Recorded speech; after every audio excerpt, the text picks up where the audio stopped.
안녕하십니까. 반갑습니다.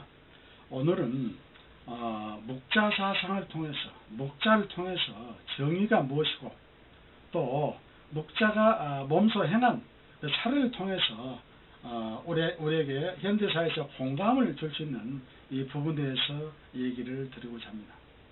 먼저 우리나라가 정의가 제대로 구현된 사회인지, 제대로 길을 가고 있는지 어떨 때는 의문이 들 때가 많습니다.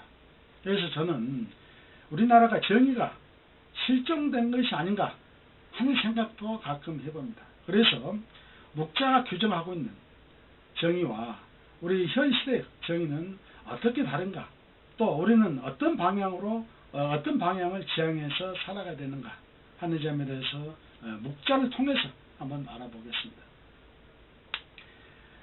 정의란 무엇인가? 여러분은 정의가 무엇이라고 생각하십니까? 정의는 시대별로 각각 처한 역사적, 정치적, 경제적 여건에 따라 각양각색으로 규정되어 왔습니다. 그만큼 정의가 무엇이라고 정의한다는 것이 굉장히 어렵다는 얘기입니다. 정의는 그래서 대체적으로 기회의 균등성, 분배의 공정성과 불가분의 관계에 있다. 즉 공정하고 공평한 사회가 정의로운 사회가 아닌가 이렇게 생각을 해봅니다. 그래서 고대 그리스 철학자인 플라톤은 그 저서 국가론에서 이렇게 얘기를 했습니다. 정의란 개인의 평등이라기보다는 국가의 전체 관점에서 그는 조망을 했습니다. 그는 정의란 자기 일을 하고 남의 일을 참견하지 않는 이 올바름이 이 정의라고 했습니다. 그는 사회를 유기체로 보아서 사회 구성원들이 자기 몫을 다할 때 전체로 사회는 조화를 이루게 되고, 사회 구성원들이 각각 조화를 이루게 됨으로써 정의가 구현된다는 것입니다. 플라톤의 정의로는 당시의 질서를, 계급사회죠, 질서를 전제로 한 현상유지적이고 질서옹호적인 측면이 있습니다. 그는 계급의 차이를 전제로 하고 정의를 얘기하고 있습니다. 꼭 전투 전국시대에 유가들이, 공자를 비롯한 유가들이 정명론을 주장해서 각각 신분 질서에 맞는 자기 일을 충실히 함으로써 그 사회가 안정된다고 하는 현상유지적인 그런 생각하고 거의 같다고 저는 봅니다. 다음에 마찬가지로 플라톤의 제자라는 아리스토텔레스는 분배적 정의와 우리가 통상의 산술적 정의 이렇게 구분해서 얘기했습니다. 분배적 정의는 능력에 따른 분배로서 공정을 얘기하는 것입니다.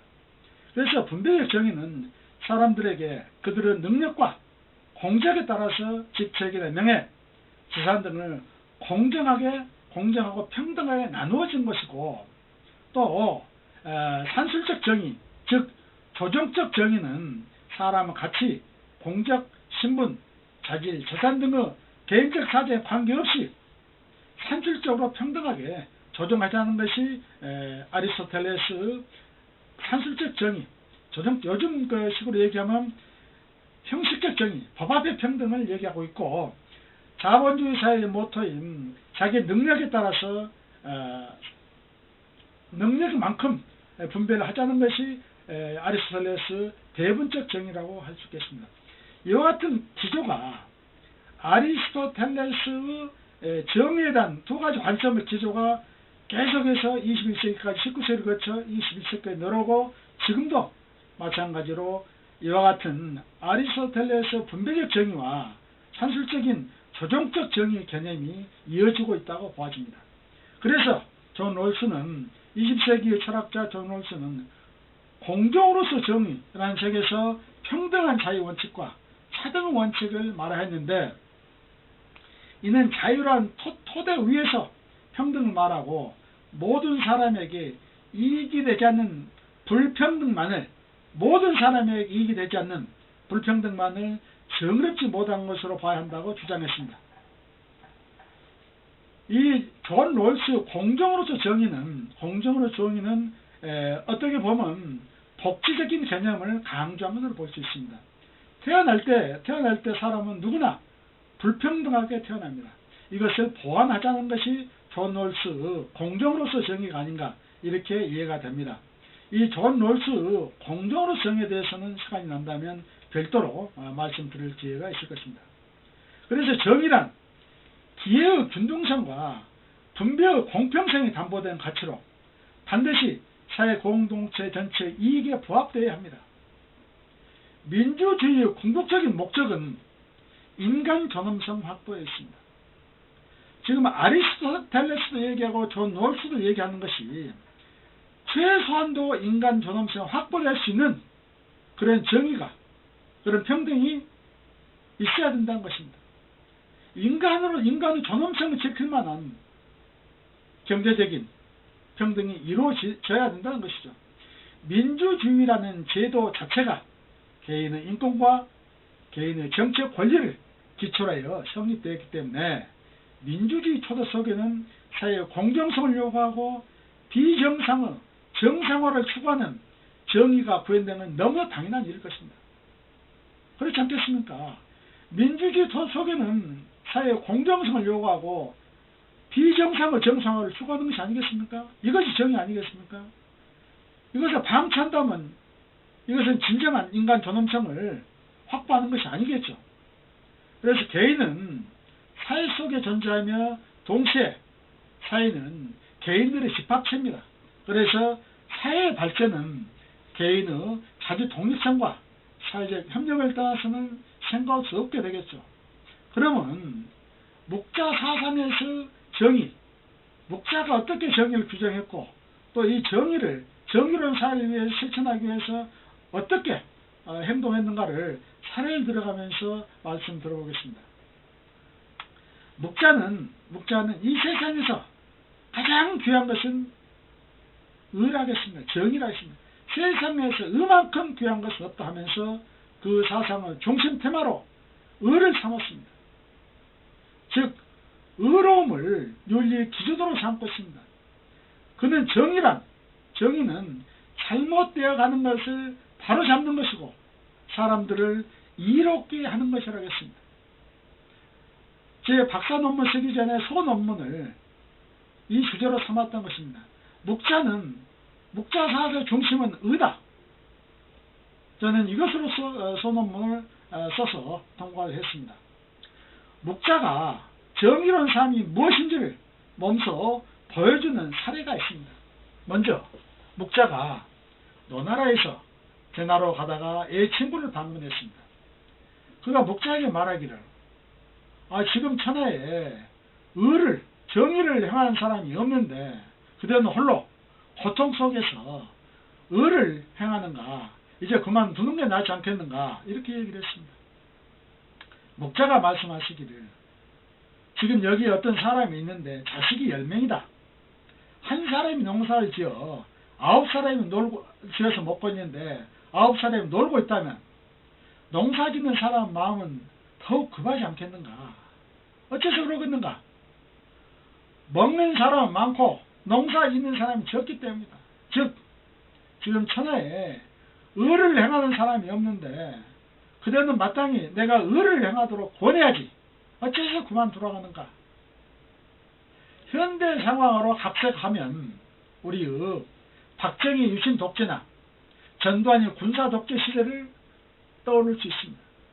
그래서 어떤 사람이 민주화를 위한 투쟁을 하고 있는데 그 친구가 말하기를 어이 다들 가만히 있는데 넌 어째서 나서서 깜빵에 갈 위험을 감수하면서 민주화 운동을 하려 하느냐? 그만둬라 하는 것과 같습니다.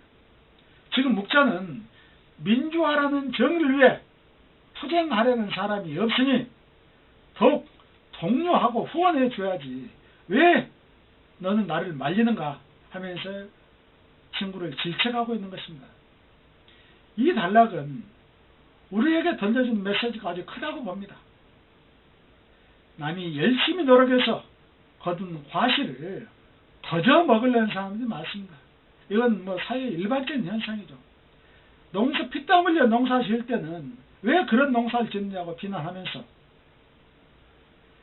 결실을 거두고 나서는 거기에 빌붙어갖고 뭐 좀 주지 않을까 하고 하는 그런 옹색한 사람들이 많은 것이 현실입니다.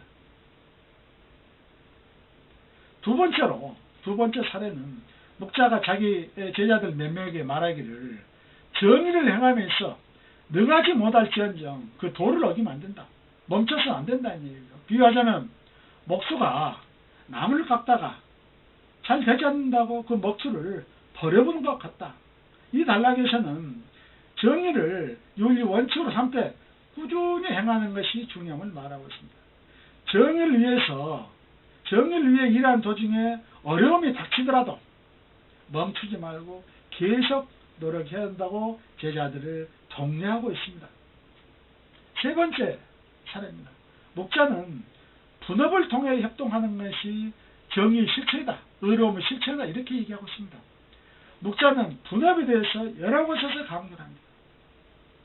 남에게 의로운 일을 하려면 자신이 적합한 일을 함으로써 남을 의롭고 이롭게 할 수 있다는 것입니다. 그러면서 목자는 모든 것을 다 가르칠 것이 아니라 부족한 부분을 살피고 잘한 부분을 살펴서 가장 필요한 부분을 먼저 가르쳐야 한다고 했습니다. 사람으로 구성된 국가나 마찬가지로 전문 분야별로 양성해서 서로 보완케 해야 한다는 것입니다. 목자의 분업 정신은 현대적인 관점에 봤을 때도 아주 놀라운 생각입니다. 그 겸해 정신은 서로 제각기 능한 일에서 재주가 있는 자기한테 맞는 일에서 서로가 부족한 부분을 메꿔주는 협동을 강조합니다. 그래서 목자는 누구나 자기 적성에 맞는 일을 해야 능률이 오르므로 귀천과 관계없이 부지런히 일해서 어려움을 극복하자고 얘기를 하고 있습니다. 그러면서 남보다 좀 아는 사람들은, 좀 뛰어난 사람들은, 배움이 많은 사람들은 먼저 솔선수범하는 것이 정의다. 정의로운 행동이다. 이렇게 얘기하고 있습니다. 그래서 목자는 곳곳에서 솔선수범을 강조하고 있습니다. 그러면서 이런 얘기를 합니다. 지금 여기에 불이 났다고 하자. 한 사람은 물을 들고 그것을 끓여가고 한 사람은 그것을 더 타오르게 하려 한다면 결과는 나중에 드러나겠지만 그 두 사람 중에 누구를 더 귀하게 여기고 누구를 더 정의롭다고 하겠는가, 이런 얘기를 합니다. 목자는 결과도 중시하지만 동기도 중시할 수 있음을, 중시하고 있음을 여기서 얘기하였고, 지도자의 솔선수범을 통해서 의를 주장하고 있습니다. 의를 하는 것은, 정의로운 행동을 한다는 것은, 의를 행한다는 것은 솔선수범해야 된다. 몸으로 직접 실천해야 된다. 말과 행동이 일치돼야 된다. 이 점을 목자는 곳곳에서 그 주장한 문장에서 강조를 하고 있습니다. 그러면서 목자는 의는 하늘의 뜻이기 때문에 마땅히 행해야 될 행위다. 마땅히 해야 될 행위다. 의를 실천한 것은 남을 의식하는 행위가 아니라 말씀드린 대로 하늘의 뜻이기 때문에 인간이라면 누구나 해야 될 그런 일이다. 이런 얘기를 목자는 하고 있는 것입니다. 그러면서 목자는 물고기를 잡아주는 것보다는 물고기 잡는 방법을 알려주는 것이 의다. 이렇게 말씀하고 있습니다. 가령 천하 사람들이 농사 짓는 방법을 모른다 가정했을 때 그래서 사람들에게 가르치는 것과 사람들에게 가르치지 않고 손수 홀로 농사를 짓는 것과 그 공적은 어느 것이 크겠느냐 하는 것입니다. 당연히 혼자 농사 지어서 그 많은 사람을 먹이는 것보다는 농사 짓는 방법을 여러 사람에 알려줘서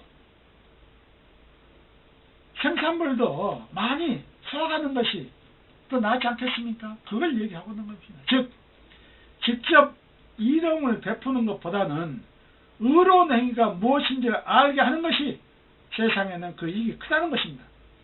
의로운 것이 정의가 무엇인지를 알게 되면, 알려주면 공동체의 이익을 위해서 무엇이 이로운지를 알게 된다는 것입니다.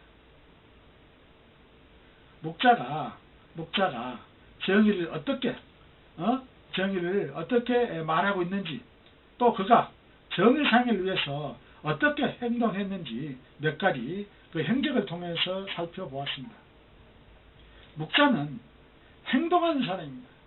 말만 하고 행동하지 않는 사람이 아니고 말과 행동이 일치되도록 하는 사상가였습니다. 또 그는 신분 사이에 틀을 깨는 그런 메타노이를 실천한 사람입니다.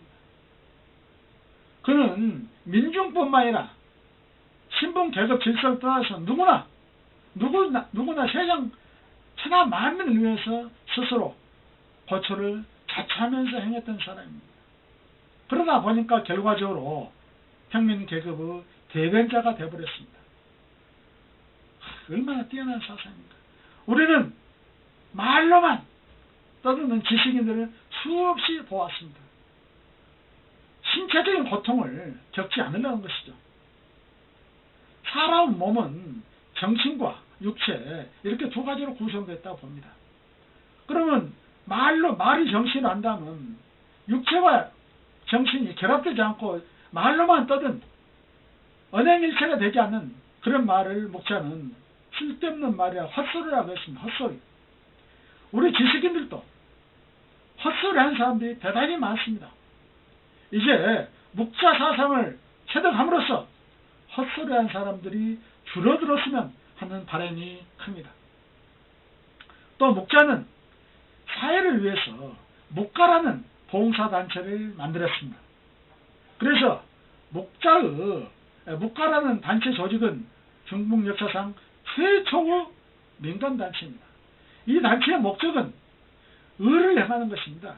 정의사회를 구현하는 것이죠.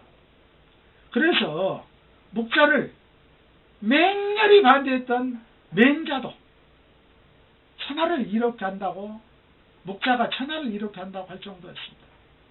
장자도 목자에 대해서 말하기를 세상의 위급에 대비한다. 즉 유비무환을 할 줄 아는 사람이 바로 목자다.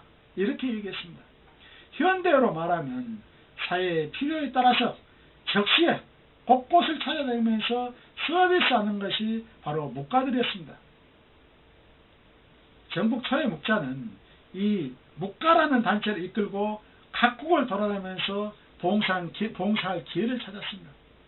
그래서 세상 사람들은 목가 사상은 모르지만 그가 세상을 구하겠다는 열정이나 봉사정신으로 똘똘 뭉친 사람이라는 것은 모르는 사람이 없을 정도였습니다. 목자의 목가단체는 현재의 경영으로도 잘 이해할 수 있습니다. 목가의 취지는 현대의 기업 이념에 해당합니다. 목가의 조직과 운영을 계획, 조직, 리더십, 통제, 훈련 등 5대 관리의 방법이나 경로도 설명할 수 있습니다. 이 목가의 조직과 운영에 대해서는 별도로 제가 설명드릴 기회가 반드시 있을 것입니다. 왜 그러냐면 목가 조직과 운영 이 체계를 보면 현대 기업 경영과 아주 절묘하게 잘 맞고 있습니다. 만약에 기업체 주인들이, 기업가들이 목가 조직과 운영을 통해서 목가 사상을 찾아갈 수 있다면 그 기업은 반드시 성공할 수 있다고 저는 확신합니다. 그만큼 목가 조직과 운영 체계는 현대 이 경영 기법으로 봤을 때도 상당히 뛰어나고 체계적으로 잘 되어 있습니다. 다음에 이 점에 대해서 분명히 여러분들한테 말할 기회가 있을 것입니다. 목자는 이처럼 이상적이고 조직적이며 관리적인 봉사 조직을 이끌었고 여기저기서 도움을 청하면 적극적으로 세상을 구하였기 때문에 목자학을 최고봉으로 이끌어 올려서 유가를 무색하게 만들었던 것입니다. 목자는 말합니다. 말씀드렸듯이 의랑, 정의란 사람에게 정당하고 이로운 것이다. 목자가 홀로 고통 속에서 의를 행한다는 것은 행하는 세상을 구하기 위한 열정과 봉사 정신을 말해주고 있는 것입니다. 그는 이렇게 얘기했습니다. 힘 있는 사람은 힘없는 사람 돕고, 재물이 좀 있는 사람은 재물이 없는 사람을 힘써 돕고, 배움을 통해서 아는 것이 많은 사람은 그렇지 못한 사람을 힘써 가르쳐야 된다. 얼마나 뛰어난, 얼마나 구체적인 가르침입니까? 이런 사람이 의인이란 얘기죠. 정의로운 사람이란 얘기죠. 이런 정신을 가진 사람이 정치를 해야 됩니다. 그래서 목자는 정치란 인민을, 국민을 위한 봉사라고 생각했습니다. 여러분, 우리가 목자 정신을, 목자 사상을 체득해서 대한민국 전 국민이 아니라 일부라도 목자의 사상을 올바로 체득해서 실천할 수 있다면 우리 대한민국은 아주 세계에서도 어떤 같은 나라가 될 수 있고 참다운, 살기 좋은 것이 될 수 있을 것입니다. 마지막으로 말씀 맺겠습니다. 목자는 정의란 것은 잘못된 것을 바로잡고 사람들에게 이롭게 하는 것이라고 말했습니다. 세상을 살아가면서 가장 중요한 것은 올바른 가치관을 스스로 정립하는 것이라고 생각합니다. 특히 청소년기에 올바른 가치관을 정립한다는 것은 그 인생에 매우 중요한 일일 것입니다. 그래서 그 사회 공동체에 알맞는 가치관을 정립해서 세상을 살다 보면 누구나 성공의 길로 갈 수 있지 않을까, 그렇게 생각합니다. 가치관은 수단이자 목표일 수 있습니다. 한국 사회가 목자가 주장하는 공정하고 공평한 정의 사회를 이루기 위해 서로 사랑하고 서로 돕자는 목자의 겸해교리를 실천한다면 지금보다 훨씬 더 활기차고 살만나는 세상이 될 것이라고 저는 확신합니다.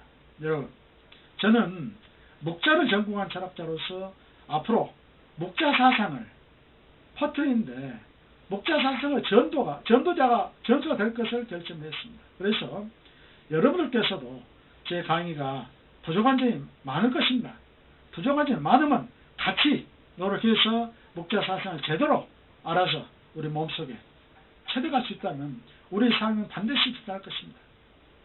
여러분, 꼭 구독을 눌러주시고 제가 부족하고 의문난 점이 있으면 댓글을 통해서 알려주시면 제가 원본과 대조해서 목자의 원본과 대조해서 성실하게 말씀드릴 것을 이 자리에서 약속합니다. 여러분, 우리 함께 목자 사상을 알아갑시다. 시청해 주셔서 고맙습니다. 감사합니다.